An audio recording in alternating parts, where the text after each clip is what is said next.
Malgré un temps pluvieux, l'Ordre des experts comptables de La Réunion et la Chambre des notaires de La Réunion ont tenu la conférence annuelle sur la loi de finances 2016. Un rendez-vous incontournable pour décrypter un texte de loi très technique. Cette manifestation, maintenant, la loi de finances est devenue vraiment quelque chose d'incontournable. Bon, il y a au moins une loi de finances par an et dans les meilleures années, on a 3 ou 4 lois de finances rectificatives.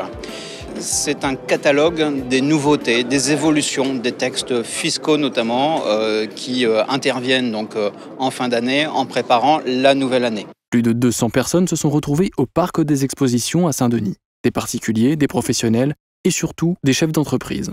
Moi, je crois qu'avoir son expert comptable, c'est pas suffisant. Il faut quand même s'informer.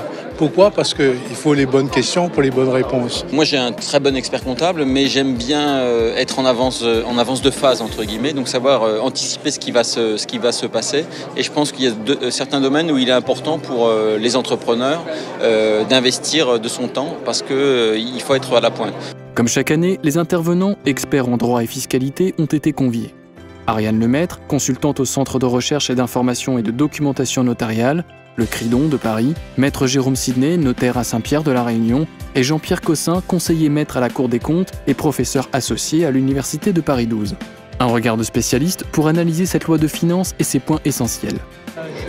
Cette année, la loi de finances n'était pas très importante, mais il y a eu diverses modifications concernant les entreprises, notamment l'investissement. L'investissement dans les matériels éligibles dégressifs, et puis quelques autres dispositifs qui sont utiles, et en particulier la réduction d'impôts pour souscription de capital des PME, tant en matière d'impôt sur le revenu qu'en matière d'impôt de solidarité sur la fortune.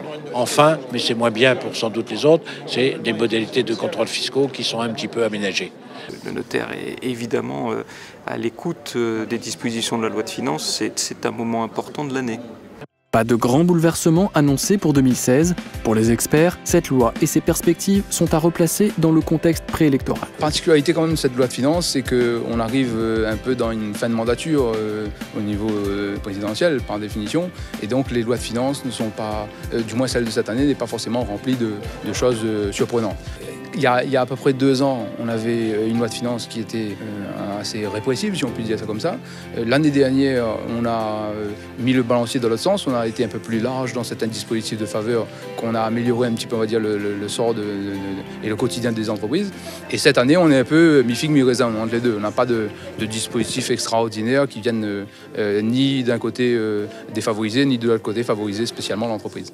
Le décryptage de la loi de finances 2016 a été clôturé par une analyse de spécificité concernant la Réunion. On retiendra clairement que des engagements sur l'après 2017, aussi bien en matière de logement social que de défiscalisation d'investissements productifs, avec une volonté d'orienter le dispositif vers le crédit d'impôt, tout simplement parce que le crédit d'impôt permet effectivement de recentrer les aides de l'État sur les entreprises exploitantes et donc les entreprises qui sont à même de créer des emplois dans les DOM.